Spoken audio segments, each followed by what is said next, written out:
Hello, everyone, and welcome back to the Easy English podcast from English Life Channel, your friendly place to listen, practice, and improve your English through real conversations. I'm Sarah. And I'm Alex. Hello, Sarah, and hello to everyone listening. It's great to have you with us. So, Alex, how are you today? I'm doing all right, thanks. Just all right? You almost put your coffee in the cupboard a few minutes ago. I was hoping you hadn't noticed. I noticed. So, how are you really? Honestly, I'm tired. This morning was more stressful than I expected. What happened? My bus was late, and the travel app kept changing the arrival time. First it said 5 minutes, then 15, and then 5 again. That sounds annoying. I was annoyed at first, but after checking the app again and again without getting a clear answer, I started to feel frustrated. Because you wanted to do something about the problem, but there was nothing you could do. Exactly. I could only watch the time and think, I'm going to be late. But you made it. Just barely. I felt very relieved when I finally walked through the door. You still seem a little distracted, though. You've checked your presentation notes twice since you arrived. I have an important presentation tomorrow. I'm nervous about making a mistake in front of everyone. Are you only nervous? No, I'm excited too. I've worked hard on the project, and I finally get to share it. That's quite a mixture. You're tired after a stressful morning, frustrated by the unreliable updates, relieved that you made it here, and both nervous and excited about tomorrow. And I started by saying I was simply all right. That happens often. We give someone a short answer, but a thoughtful follow-up question can reveal much more. We've been talking about feelings this whole time. We have, and that's exactly what today's conversation is about. How to describe our feelings clearly, explain what causes them, and respond naturally when someone shares how they feel. That sounds more useful than memorizing a long list of emotion words. It is, and if you're enjoying this conversation, please like this video and subscribe to English Life Channel. Your support really helps us and keeps us motivated to create more practical English lessons for you. Now, something in your answer caught my attention.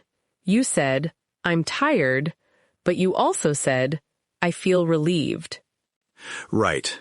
Can we use both I am and I feel? We can. I'm tired and I feel tired are both natural. We also say, I'm feeling tired today, when the feeling seems temporary or especially connected to the present time. So, I'm feeling nervous today sounds natural because my presentation is tomorrow. Right. And if this happens often, you might say, I often feel nervous before presentations. Present feeling. I'm feeling nervous today. General pattern. I often feel nervous before presentations. Yes, you changed the time pattern without changing the feeling. I'm feeling proud. Fair enough. Now let's make your answer sound even more natural. Are you extremely nervous? No, I'm not shaking under the table. I'm just a little nervous. A little makes the feeling softer. You can also say a bit or kind of in casual conversation. What about pretty nervous? Does that mean I look attractive while I worry? Not in that sentence. In everyday American English, pretty nervous means quite nervous or fairly nervous. It's stronger than a little nervous. Good. I'm a little tired, pretty nervous, and really happy that my coffee survived. Nice range. We often move from a little to pretty, then really, and sometimes extremely or completely, but the exact strength depends on the speaker and the situation. Could I be completely annoyed? You could, but when the situation changes, a more precise word may fit better. The late bus annoyed you. The unreliable app frustrated you because you couldn't make a plan. And then the bus finally arrived, but it was full and drove straight past me. Oh no, were you angry then? A little, actually pretty angry. That makes sense. Anger often appears when something feels unfair, disrespectful, or seriously wrong. But these words aren't fixed steps on a scale. The cause matters more than the order. So instead of memorizing a scale, I should ask what created the feeling. Right. Let's test that. An online form keeps rejecting the correct information, and you can't complete it. Are you annoyed, frustrated, or angry? I'd choose frustrated because I'm trying to solve the problem, but I can't make progress. That blocked effort is the important detail. Now compare it with irritation and unfairness. Let me try. I'm annoyed by the loud music next door. I'm frustrated with a form I can't complete. I'm angry about an unfair decision. The causes are different, and your prepositions fit them. Annoyed by something, frustrated with a problem, and angry about a situation. If a person causes the feeling, you may be annoyed or angry with that person. I'm not angry with the bus driver. The bus was full. That detail changes the feeling, doesn't it? It does. Maybe I was disappointed because I expected to get on. You expected to get on, so disappointment fits. It appears when an expectation or hope isn't met. Like planning a picnic and then seeing heavy rain. Yes. You expected a pleasant day outside, so you feel disappointed about the canceled picnic. Could I also say I'm upset? You could. Upset is a broad word. Depending on the context, it can include sadness, worry, anger, or emotional discomfort. It doesn't always mean the same mixture. So if my friend cancels our picnic because she's sick, I'm disappointed about the plan, but worried about my friend. And if she cancels for the 4th time without explaining, you might feel upset with her. One event, several possible feelings. That's much closer to real life. We don't always have one clean emotion at a time. That's like my presentation tomorrow. The same event is making me nervous and excited. You gave us the short version earlier. What part is making you most nervous? The questions at the end. I know my main points, but I can't predict what people will ask. And what's creating the excitement? Our results could help the team, and I'm ready to hear what people think. There's the difference. Nervousness comes from the risk, while excitement comes from the opportunity. Your body may even react in similar ways. Faster breathing, more energy, and that feeling in your stomach. People call that butterflies in your stomach, right? Yes. It means a light, fluttery feeling in your stomach before something important. There are no actual butterflies involved. Thank you for protecting our beginner listeners from a very strange mental picture. You're welcome. Now, where does anxious fit for you? I thought anxious was simply a stronger version of nervous. It can feel stronger, but that isn't the whole difference. Nervous often appears around a particular event, such as an interview, test, or first date. Anxious often suggests worry that is difficult to settle. It may last longer, but it doesn't have to. I've been thinking about the presentation all week. At night, I imagine every possible problem. That sounds anxious. It does. You could say, I've been feeling anxious about the presentation. You could also say, I'm worried that I'll forget what to say. Worried often connects naturally to the thought causing the worry. Nervous about the event, worried about a possible problem, and anxious when the worry is hard to switch off. That's a useful guide, as long as we remember that real usage overlaps. Can we say the whole sentence slowly? I want to hear the rhythm. I'm nervous about tomorrow's presentation, but I'm also excited to try. The strong words are nervous, tomorrow's presentation, also excited, and try. Right. The smaller grammar words become lighter. Now say it naturally. I'm nervous about tomorrow's presentation, but I'm also excited to try. The contrast is clear. Nervous about the risk and excited about the opportunity. I'm an exciting person now. Wait, Do you mean you feel excited, or do you mean other people find you exciting? I mean, I feel excited. Did I just make one of those bored and boring mistakes? You did. And it's one of the most common mistakes in this topic. We generally use the adjective ending in ed for the person's feeling. Excited, bored, confused, embarrassed. And the ing adjective describes the person, thing, or situation that creates the feeling. Exciting, boring, confusing, embarrassing. Usually, yes. Your presentation is exciting, so you're excited about it. The long meeting is boring, so I'm bored during it. The directions are confusing, so we're confused by them. And walking into a glass door is embarrassing, so I feel embarrassed. That example sounds unusually specific. I prefer not to discuss it. Fair enough. Here's another useful pair. A long trip can be tiring, so you feel tired afterward. Let me test myself. The movie was bored, so I was boring. You've reversed both words. I know. I wanted to see if you were listening. Very thoughtful. The movie was boring, so you were bored. What if the movie itself had feelings? Then we would have a much stranger podcast. For normal situations, remember this simple connection. The boring thing causes the bored feeling. Listeners, try this one. The instructions are confusing, so I'm confused. Good. Now another one. I'm interested because the subject is interesting. I nearly said interested twice. That's why the cause and feeling connection helps more than memorizing two separate words. We can choose the correct adjective now, but we still need to explain the feeling. Otherwise, I'm back to saying only, I'm nervous. Good point. The easiest way to add a reason is because. I'm tired because my bus was late and I had to hurry here. I'm excited because I finally get to present my project. You can also use about before a noun or event. I'm nervous about the presentation.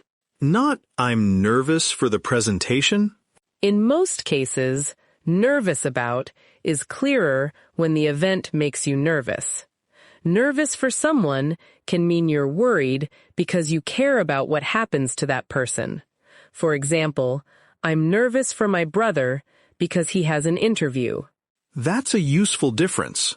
What about when? When shows the situation that regularly or previously created the feeling. I feel frustrated when a website won't load. I felt relieved when I found my phone. Present pattern and past event. Right. And made me feel focuses on the cause. Her kind message made me feel better. Some learners say, it made me to feel better. After made me, don't add to. Say, it made me feel better. The good news made me feel relieved. That sentence describes one moment. But what if a feeling continues for several days? You might say, I've been feeling stressed lately. Is that different from, I'm stressed today? Yes. Today points to the present day. Lately suggests a repeated or continuing feeling across recent days or weeks. I've been feeling anxious lately because work has been busy. If work is the cause, you can make that more specific. I've been feeling overwhelmed by my workload lately. Overwhelmed means there's so much to handle that I don't know where to begin. Yes. Listen to the stress in the word overwhelmed and hear the full sentence. I've been feeling a little overwhelmed by my workload lately. A little softens it. By my workload gives the cause, and lately gives the time. And every part of that sentence is doing a different job. I'm proud for that sentence. Is that right? Almost. You're proud of that sentence. You can also be proud of your work. Grateful for an opportunity, grateful to a person, worried about a problem, or disappointed about a canceled event. That sounds like a lot to memorize. Don't memorize every combination today. Keep complete phrases. Proud of, grateful for, and worried about are 3 excellent ones to start using. I'm proud of my project. I'm grateful for your help, and I'm worried about the questions after my presentation. That last sentence sounds like something you might tell a friend. How should the friend respond? Tell me not to worry? Maybe, but don't worry can sometimes close the conversation too quickly. You've just explained a real concern, and the other person immediately tells you not to have it. I've done that. I meant to be kind. Most people do. The intention is kind. A more supportive response often begins by recognizing the feeling, "That sounds stressful," or "I can understand why you're nervous." But if I say, "That sounds stressful," am I making the stress bigger? Usually not. You're showing that you heard the person. Then you can ask, "Do you want to talk about it?" Or, "Is there anything I can do?" Let's try a role play. Imagine I say, "I've been feeling disappointed because I applied for a job and didn't get it." Don't be sad. There are lots of other jobs. That answer is positive, but it feels fast. Listeners, which reply makes more space for the feeling, "Don't be sad," or "That sounds disappointing. Do you want to talk about it?" The second response recognizes the disappointment before offering advice. Let me say it naturally. "I'm sorry, Alex. That sounds really disappointing. Do you want to tell me what happened?" That feels much better. You didn't promise to fix it. You just gave me space to talk. And if you don't want to discuss it, you can say, "Thanks for asking, but I'd rather not talk about it right now." Then the respectful response is, "Of course. I'm here if you need me." And you left the other person free to decide whether they wanted to talk. What if the person shares a positive feeling? Do we still name it? We can. If someone says, "The doctor called and everything is okay," you might respond, "You must be so relieved." What if I'm not certain how they feel? Then soften the assumption, "You sound relieved," or ask, "How are you feeling about it?" People don't always react in the way we expect. That matters. Good news can also feel surprising or even overwhelming.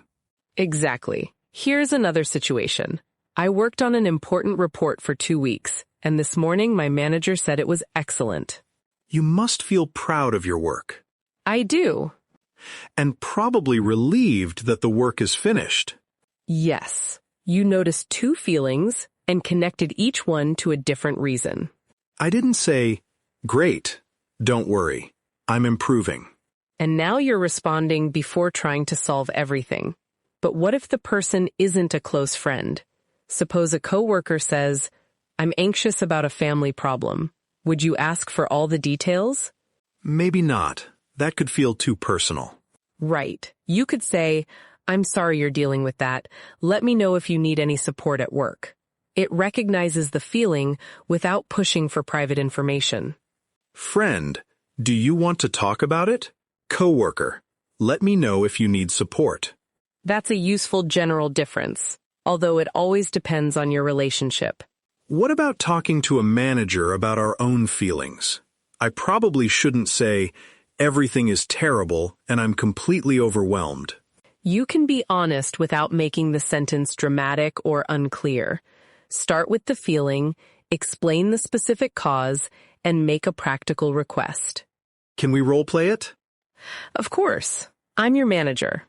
Alex, how is the project going? I'm completely stressed. The schedule is making me angry, and I can't do any of it. I understand that you're having difficulty, but I don't yet know what would help. Let me change it. I'm feeling a little overwhelmed by the 3 deadlines this week. Could we decide which task is most urgent? Now I know what is causing the pressure and which decision you need from me. I didn't hide the truth. I made it easier for my manager to respond. Professional language can still express emotion. It often connects the feeling to facts and a possible next step. What if I'm genuinely angry about repeated schedule changes? You can say, "I'm frustrated by the repeated changes because they make planning difficult." If the main issue is risk rather than emotion, "I'm concerned about the schedule" may be even more useful. Does concerned mean worried? Often, yes, but it can sound more measured and professional. It directs attention toward the issue. Let me challenge that. If I always soften my feelings at work, might people fail to understand how serious the problem is? They could. Softening should not erase the message. If a workload is seriously affecting you, be direct. I'm overwhelmed, and I need help deciding what can be delayed. Calm does not mean weak. I like that distinction. We choose language for the relationship, but we still communicate the real problem. Yes. With a close friend, you might say, I'm totally overwhelmed. Can I talk this through with you? With a coworker, I have too much on my plate today. Could you help with this report? With a manager, identify the workload and request a priority decision. Too much on my plate means too many responsibilities, not too much food. Correct. Although, in your case, it could mean either one, around lunchtime. I knew you'd turn that into a lunch joke. You made it too easy. Now suppose your manager moves one deadline to next week. How do you feel? Relieved. I was worried about finishing everything, and then one part of the pressure disappeared. That's the natural shape of relief. Worry first, then the worry becomes smaller or goes away. I feel relieved when I find something I thought I'd lost. I felt relieved when the next bus finally stopped for me. And tomorrow, I'll feel relieved when my presentation ends. 3 time forms, all natural. Relief often feels physical. Your shoulders drop, your breathing slows, and your body begins to relax. A quieter, positive feeling is content. Does that word sound the same as online content? The spelling is the same, but the stress changes. Videos and articles are content. When you feel peacefully satisfied, you're content. So after a calm dinner at home, I might feel content. Yes. You don't need anything exciting to happen. Things simply feel okay. That's different from excited. Excitement has energy. Contentment feels peaceful. That quiet difference matters. What makes you feel grateful? I'm grateful for people who help me prepare, and I'm grateful to you for listening to my presentation practice. Both patterns are useful. We're grateful to someone for what they do, and grateful for a person, thing, or opportunity. You can combine them too. I'm grateful to you for your help. I'm also proud of the work I've done. Proud of connects naturally to an achievement, effort, identity, or person. You can be proud of yourself, proud of your work, or proud of someone you care about. Can we test proud and relieved together? Imagine tomorrow's presentation goes well. How might you feel afterward? Proud of my work and relieved that the pressure is over. The achievement creates pride. The end of the pressure creates relief. Now suppose another speaker gives an extremely confident presentation. I might be impressed by her skill, and, honestly, a little jealous of her confidence. Both feelings can be true. In casual English, people often use jealous when they want something another person has. Envious can express that meaning too, but jealous is much more common in everyday conversation. So I could say, I was a little jealous of her confidence, but I was also impressed by her presentation. Right. A little softens the jealousy, while but introduces the admiration. A friend of mine recently moved to a new city. She works in a busy office and sees people every day, but she still says she feels lonely. That gives us an important distinction. Alone describes a situation. Lonely means you don't feel close or connected to anyone. So I can be alone without feeling lonely. Yes. You might enjoy a quiet evening alone and feel completely content. And I can feel lonely without being alone. Imagine being surrounded by coworkers but not knowing anyone well. People are nearby, but you don't yet feel close to them. That explains why saying you're not alone doesn't always solve the feeling. What about homesick? Homesick means you miss your home, familiar people, or your usual way of life while you're away. It can contribute to loneliness, but the two feelings aren't identical. I've been feeling a little homesick since I moved. I like my new job, but I miss my family. That sounds natural and honest. How could you respond if a coworker said that?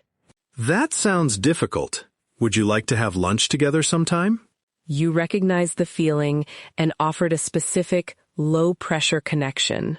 Better than saying, "But this city is wonderful. You shouldn't be lonely." The city can be wonderful, and the person can still miss home. Two truths can exist together. We keep finding mixed feelings everywhere. Because they are everywhere. Suppose that friend sends you an important message, but you forget to answer. How would you feel? I'd feel guilty because my action may have hurt my friend. Guilt usually focuses on something you did or failed to do. It can lead to a repair. I feel guilty about missing your message. I'm sorry. If I accidentally call my manager Mom during a meeting, I feel embarrassed because the mistake happened in front of people. Embarrassment often comes from an awkward social moment. You may not have done anything seriously wrong. Then ashamed? Ashamed is deeper and more personal. It can mean feeling very bad about what you did or about yourself. So for an ordinary mistake, guilty or embarrassed is often more natural. Then I can add the repair. I'm sorry. How can I make it right? And that changes emotion language into action. Naming a feeling matters, but explaining it, responding to it, or repairing a problem is usually the real goal. We've moved a long way from all right. We have. But let's see whether you can use everything when the situation changes quickly. A challenge? A practical one. You'll answer first, but our listeners should think before they hear you. All right. Give us the first situation. You plan to attend a concert with your best friend. 2 hours before it begins, your friend calls and says she is sick. Name your main feelings and explain the causes. Listeners, think of one natural answer now. I'd say I'm disappointed about missing the concert, but I'm also worried about my friend. You separated disappointment from worry. Why not simply angry? Because she didn't choose to be sick. The missed expectation creates disappointment, and her illness creates worry. Now respond to your friend. I'm sorry you're feeling sick. Don't worry about the concert. Do you need anything? You put her health before your disappointment, while still expressing both feelings clearly. My turn to give a situation. Sarah, you open your laptop on Monday morning and see 3 urgent messages, 2 new deadlines, and a meeting in 20 minutes. Which sentence would you choose? I'm overwhelming, or I'm overwhelmed. I'm overwhelmed. The situation is overwhelming. Right. The situation causes the feeling, so the person uses the id adjective. I'm becoming useful. Now give your manager a clear sentence. I'm feeling overwhelmed by these new deadlines. Could we spend 5 minutes deciding which task should come first? That's direct enough to show the problem and calm enough to invite a solution. Good. Here's the next one. You're waiting backstage before your presentation. Your hands are cold, but you're smiling because you believe in your project. Give us a mixed feeling sentence. Listeners, build the sentence with nervous, excited, and because. I'm pretty nervous because I don't want to forget anything, but I'm also excited to share our results. The contrast is clear. Now say it with the important words stressed. I'm pretty nervous because I don't want to forget anything, but I'm also excited to share our results. That sounds ready, not frightened. Feeling nervous doesn't mean I'm not ready. It means the moment matters to me. That's a useful way to think about nervousness. I have one more situation for you. You thought you'd lost an important family photograph, but after an hour, you find it safely inside a book. Who feels relieved, you or the photograph? I do. The photograph didn't spend an hour worrying. Fair point. You're relieved because the worry is over. And you reused the cause and feeling pattern from earlier. I feel proud of myself. As you should. let's give our listeners a personal challenge. Think about one real feeling you had today. Choose a precise word, add the strength, and explain the cause. You can use this shape, I'm feeling a little, pretty, or really. Then add the emotion and the reason. For example, I'm feeling a little tired because I didn't sleep well.